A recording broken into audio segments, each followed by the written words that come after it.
Welcome back to Dark Cinema Recaps, where horror is for life, not just for October.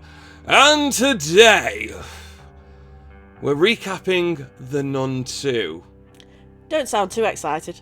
Well, I mean, it's The Nun 2. I mean, this has been done to death. Like it. There's only so much you can milk a nun. That sounded like well.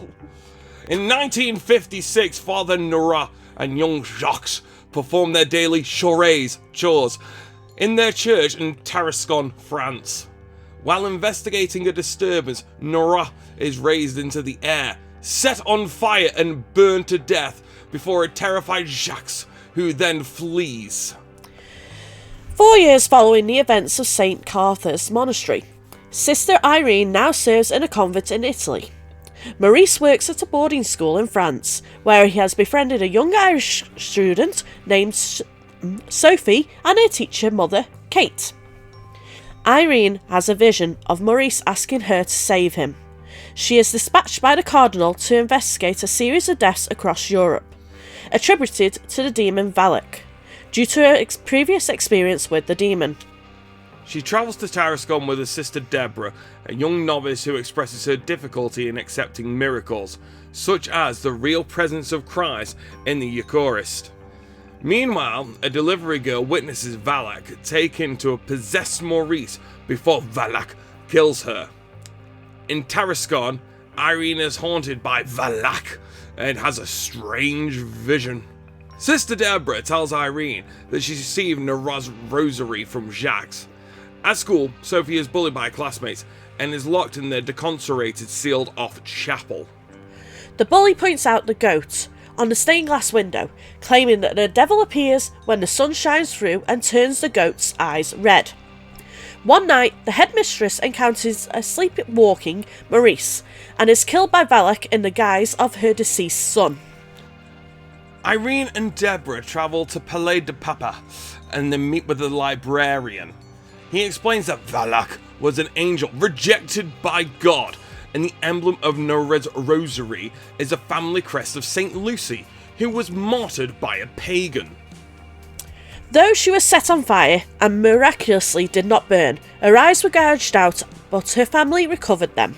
The librarian suggests that the demon is killing St. Lucy's descendants because it wants this powerful relic, last known to be stored in the former monastery turned winery. The winery then becomes the present-day boarding school.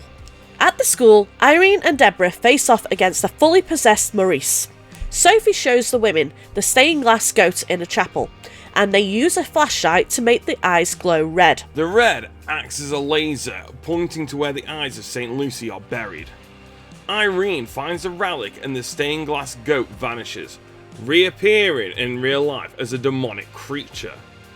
As the goat attacks the student, Maurice attacks Irene, chases Sophie and causes the bell tower to collapse. Deborah admits that she's in over her head on this one to Irene and that she now has faith. Irene uses the relic against Maurice, but he grabs it, causing Valak to appear. Similar to Father Nora, Valak lifts Irene in the air, gives her a tickle, and sets her on fire.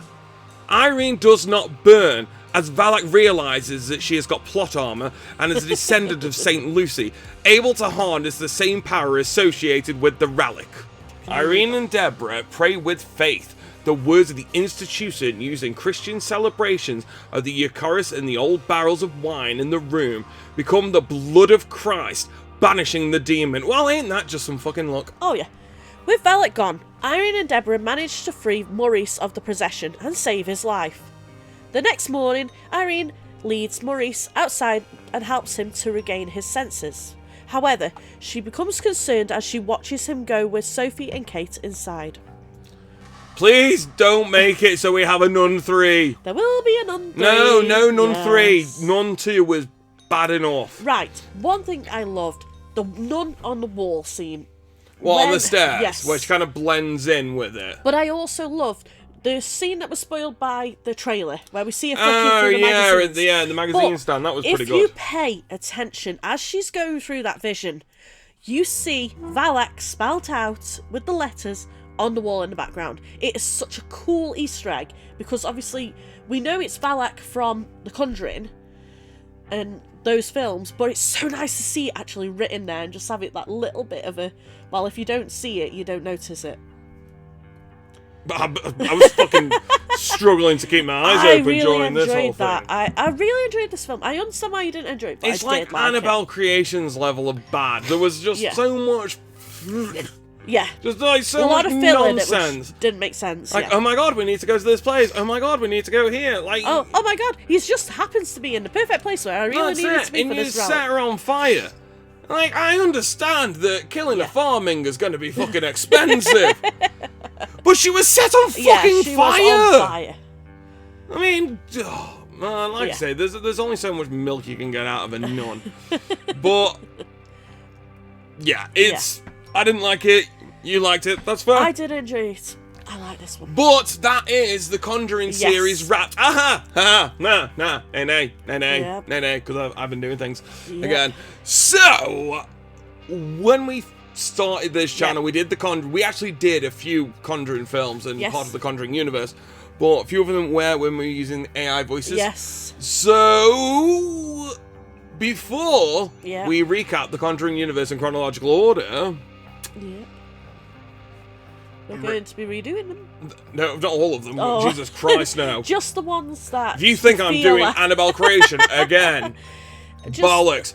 Yeah. Next week, we're going to be doing The Conjuring from 2013. Probably one of the most impactful horror films in modern times, recent history, however you want to call it. Then after that, we have the full recap of the Conjuring universe in chronological order. Then after that, things are going to get a little bit groovy. Yeah. The bullies point out the goat on a stained glass window, claiming that the devil appears when the sun shines through and turns the gate. The bully. Hey, pal.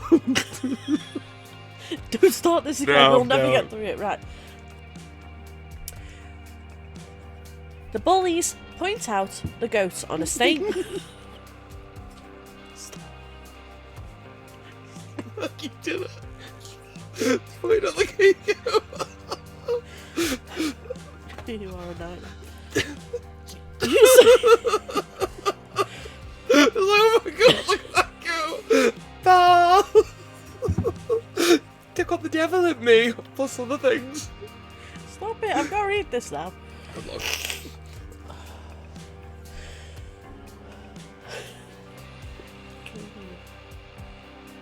The bully points out the goat. Just get over this gay goat. I'm trying to, but you keep laughing. I can't help it, you broke me. Again. Oh god, it's Resident Evil all over again. What do you?